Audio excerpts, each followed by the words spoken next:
Thank you, Senators, for having us here today, this opportunity. The Biodiversity Council was happy to see the changes to the EPBC Act passed last year, particularly the introduction of unacceptable impacts tests and the provision for national environmental standards and the removal of carve-outs for the forestry industry. We just want to quickly remind the committee that since the EPBC Act was established, we've seen on average a 4% decline in populations of species every year. And that last year, this current government, Commonwealth Government, approved the destruction of 56,000 hectares of endangered species habitat, which was double the amount that was approved in the previous year. So just a bit of context about where we're at in the extinction crisis.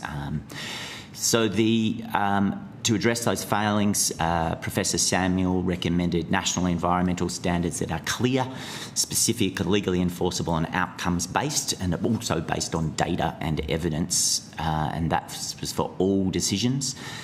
The draft standards in front of us fall well short of Professor Samuel's recommendations. They only apply to development approvals, not all decisions, and there's way too much discretion and weak language and vague language. The MNES standard is particularly vague and discretionary. It focuses on process, not outcomes, and it completely fails to address cumulative impacts. I'll say that again, the current MNES standard completely fails to address cumulative impacts, and that was a key area that Professor Samuel was eager to see addressed. The offset standard lacks a clear statement of outcome. It currently lacks a definition of net gain. The restorations contribution holder can essentially steer away from all of the principles, such as like for like, when deciding whether a payment for an offset is suitable. And at the moment, neither standards specify the rigorous monitoring of outcomes.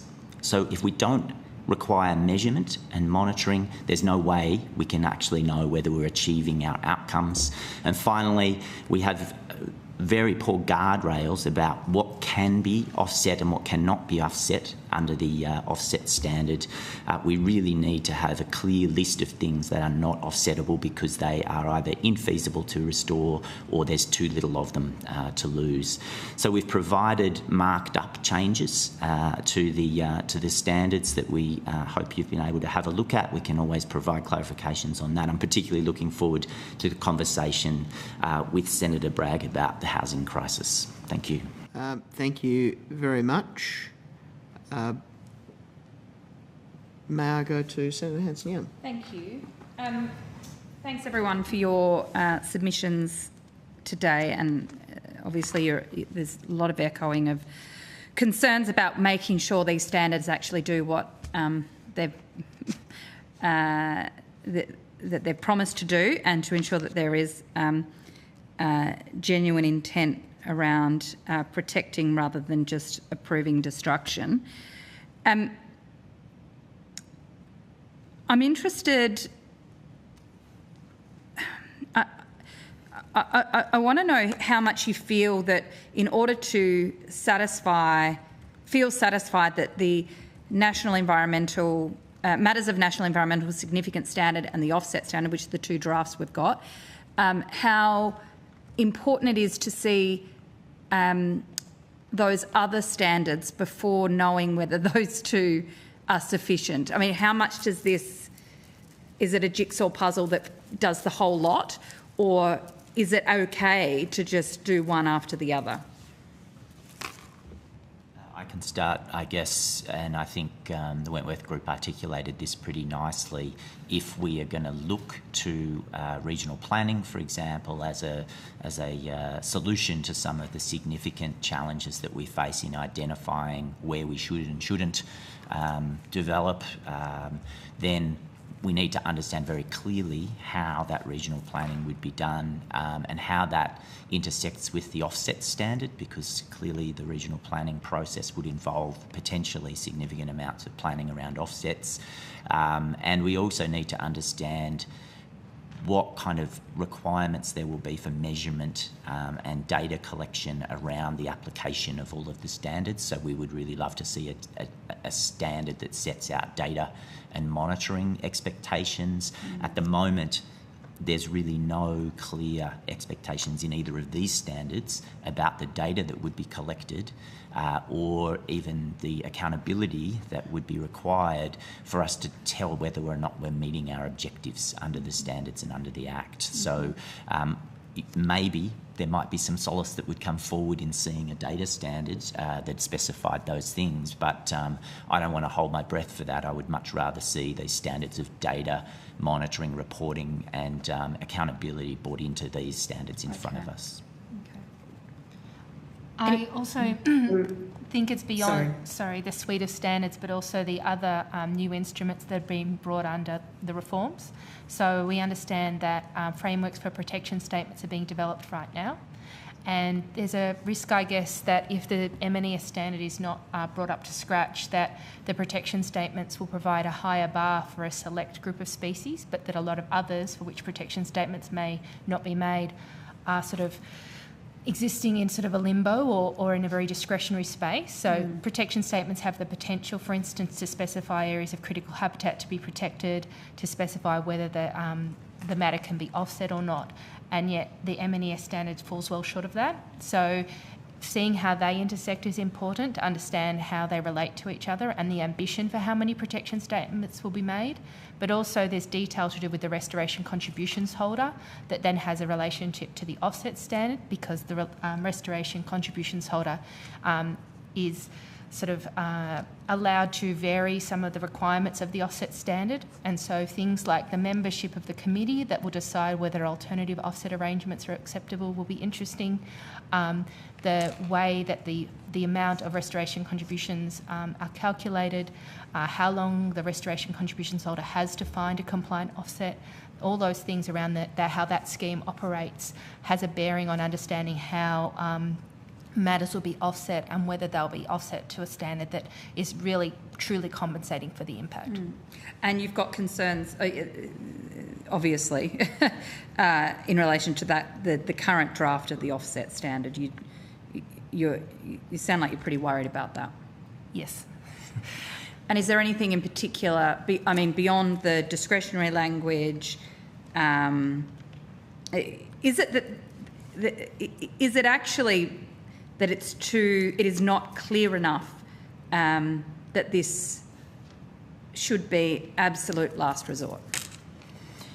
The mitigation hierarchy is in there, but I think there's just so much flex in the language and there's so much discretion that we could see significant damage coming forward. There's no clear guardrails around what can and can't be offset. And the principles, I guess, that we would aspire to for offsetting can be waved away by the restoration contributions holder who doesn't have to adhere to those principles. I'm conscious that Professor Marin's probably got some input that they might like to make on this topic as well. Thank you for that. Yeah, look, on the first point about how these standards fit together, we've all been involved in this process for some years, so forgive me if I'm remembering this incorrectly, but my recollection is that originally the idea was that the MNES standard, given that that's what the Act is meant to be protecting and recovering, was like the overarching standard, set out what we needed to achieve for those matters of national environmental significance, the outcomes that we had to achieve. And so then all of the standards around that, around, the data that we needed to track whether that's happening, to where offsets were relevant and how they would need to work to actually achieve that outcome, they would all have relevance back to that MNES standard. So while, yes, it is frustrating not to be able to see the full suite of standards together and understand how they work, the MNES one is a really, really key one to look at, because we need that. If that's not clear, then everything else sort of falls over, because we don't understand what we're actually trying to achieve for the MNES. And I would say, I think everybody here has commented that the outcomes required for MNES are actually not clear. And on the offset standard, that's exactly right. I actually think there are a lot of good ingredients mentioned in the offset standard, but the language is vague, which means that in most cases you merely have to think about these things rather than do them or achieve particular outcomes, which is obviously doesn't give you much assurance about achieving good environmental outcomes. And secondly, as Professor Wintle has just explained, they don't have to occur. Even if we could tighten the language, the restoration contributions holder doesn't need to achieve an outcome that's aligned with them. So offsets are defined in the offset standard as being the payment, not the outcome that needs to be achieved by the payment. And a payment obviously doesn't do anything at all on its own for the matter that has just had some of its habitat destroyed when it's already on the brink of extinction. So these are the issues that we need to see tightened up. Yep. We could probably go on about offsets for quite a while, so you just tell me when you've had enough. But at the moment, we don't even, there's no language in there that sets the baseline against what we would be measuring our performance. So we would like to see a fixed baseline so that all decisions and actions lead to a net gain against that fixed baseline, ideally the day these things are signed off.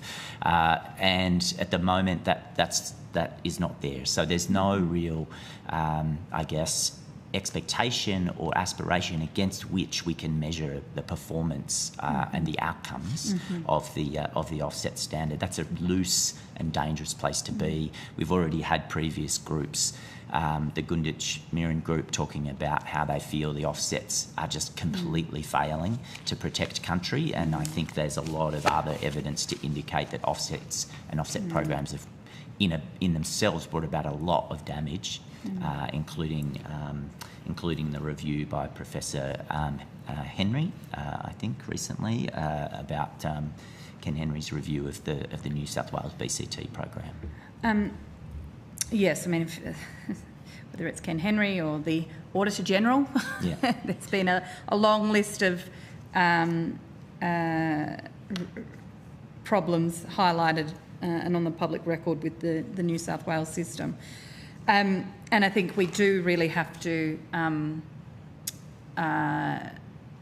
stop, protect against implementing anything that looks quite like that. Yeah. Could I ask you about forests and forestry, and whether you've got any concerns with the approach that we've heard from the forestry industry in Tasmania, given we've got getting rid of the RFA exemption is so important if we're actually serious about protecting critical habitat. Yeah, I mean, we are concerned that there is a play, and perhaps that's even being fueled by some words by the Minister, that forestry will be able to essentially continue as is. Our expectation is that all actions that potentially impact on matters of national environmental significance would come under and be assessed equally across the spectrum of actions, and forestry should not be exempt from that. I was disturbed to hear the Secretary of the Tasmanian State Environment Department talking about the idea that perhaps they could use offsets to cover the cost of firefighting helicopters and research in Tasmania. I think it did strike me as quite odd. And that's a huge concern. We need to make sure that those kind of perversions of the use of the offset system are avoided by having tight language in the offset standard that precludes those kinds of things actions being considered offsets. They are not offsets by any measure of scientific credibility. So we really need to tighten the language to eliminate any misconception that you can destroy 100 hectares of habitat and you can offset that by paying for some firefighting equipment that's going to try and prevent it. I think one of the helpful things about that evidence is that it belled the cat.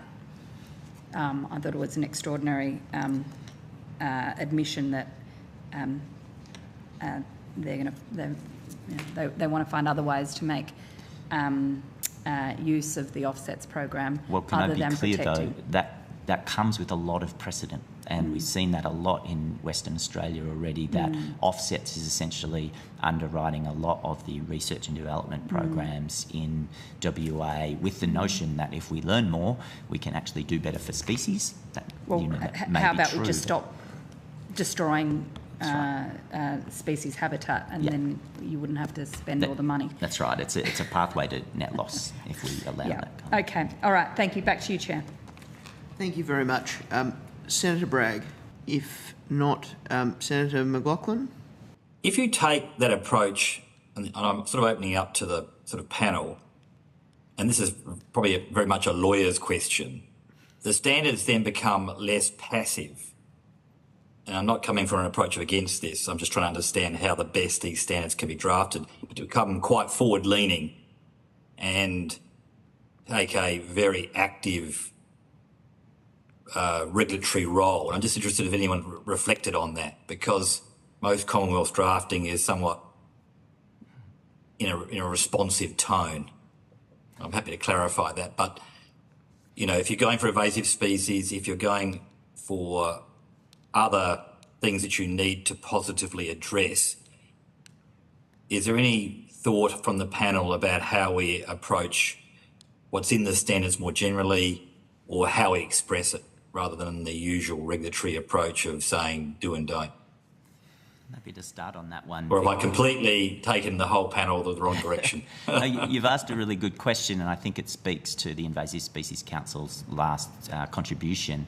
At present, the MNES standard is really just reacting to development approval applications, and it's not using the language of addressing all of the policies and programs of the government that it should be addressing. So, for example, the objectives under the current draft of the MNES standard for threatened species just talk about habitat critical to survival, irreplaceable habitat, when in fact it should be talking about the outcomes for the species in terms of the species abundance and distribution, of which habitat is one contribution. If you only focus on habitat, you actually forget all about threatened invasive species and the role that they can have. You forget all about the activities that actually catch and destroy threatened species, including fishing. So there's a whole bunch of reasons why the MNES standard should take a broader view to focus on beyond just development approvals into all policies and programs that influence threatened species and ecosystems, and expand the objectives to be beyond just focusing on habitat for species. Chair, can I have another question? Yes, you may. Yeah, no, that's my last, because I know you have other questions. But where in the whole of this process I always look at it from life in the chamber, and where do I go each year when this is all working to know that not only have we arrested from a Australia-wide perspective biodiversity decline, but also gone the other way? And who's pushing to go the other way in the system? Is that the government? Do I hold the government to account for policy settings? Do I hold the regulator and their oversight in estimates over the whole system?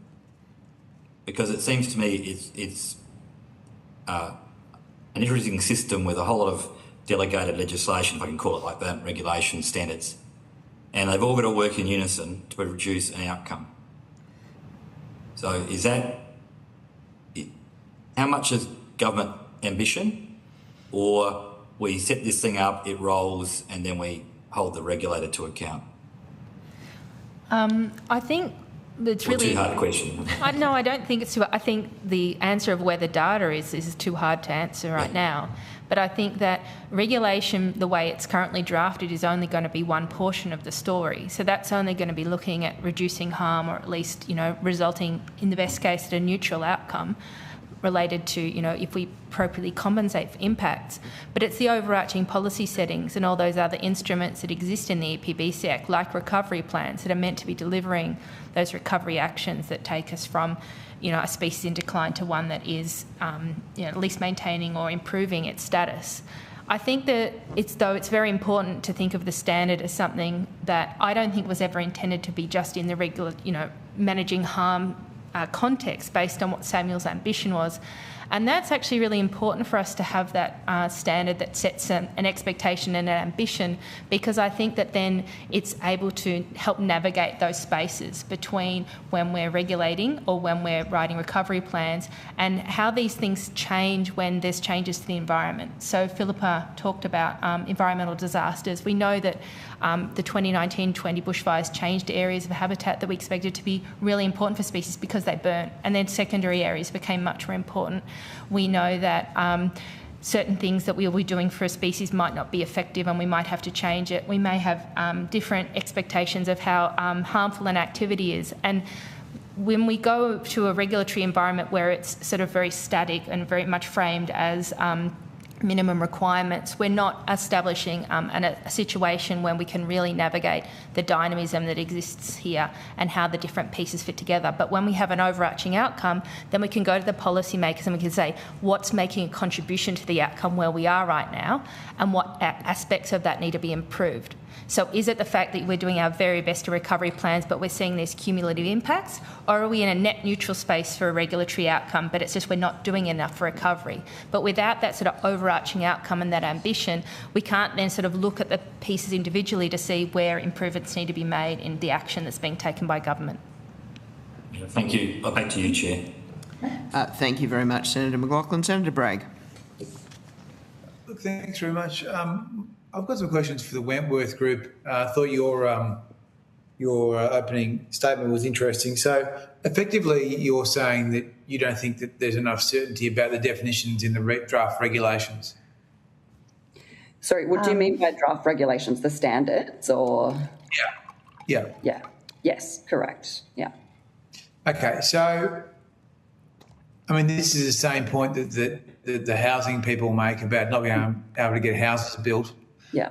I mean, is there a way that we can get something that's going to be providing certainty for everyone who wants it?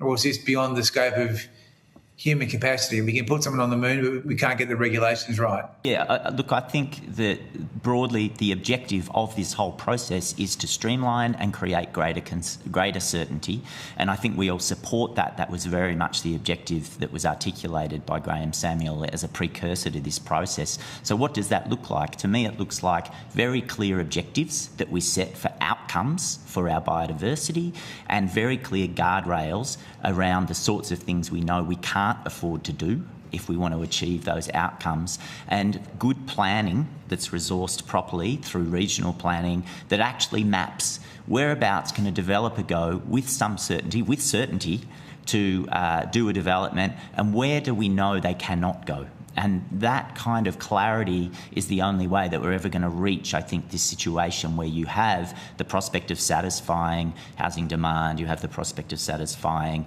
the urgent need for us to stop destroying habitats and driving species closer and closer to extinction at the rate of 4% a year in this country.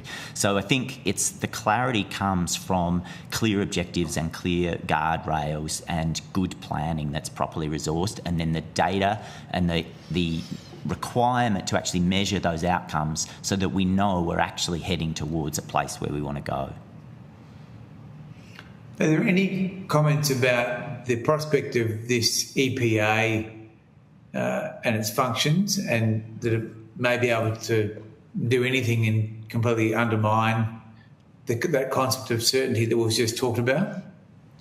I think certainty really depends on what the rules are, right? So it's one of the things that people talk about, is how long it takes to do development assessment and approvals, that the time results in significant holding costs for developers. But a lot of that is to do with the discretion. So someone who's a regulatory officer who's sitting in the department who has to make recommendations up the line to the minister about whether he approves something or not with what conditions has an easier task if the rules are clearer. If what is an acceptable type of development is clear, if it is clear what is going to be able to be offset and what conditions should be placed on that. The more ambiguity there exists within a standard, the more discretion there is, the harder it is for that person to assess that application and make a reasonable recommendation to the minister. They'll have to go round and round and negotiate things. They might put something up the line, there might be feedback back that no, they should take a different tack. That's not solved by having an EPA because it's the same type of problem, the same type of people sitting there having to look at these rules and make a recommendation about whether something should be approved or not, whether compliance action should be taken or not. It's all dependent on the certainty and clarity of those rules.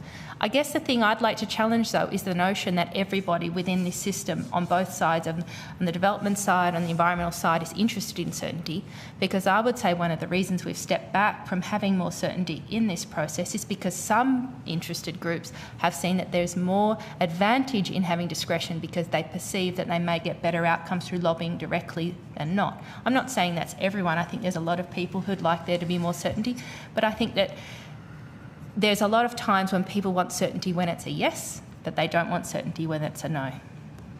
Okay, last question then. So if these regulations that are currently being considered as drafts were made and made permanent, where would that leave us? Would we be in a good place or a bad place? I don't think we would be satisfied that we were heading in the right direction if they were signed off as currently written.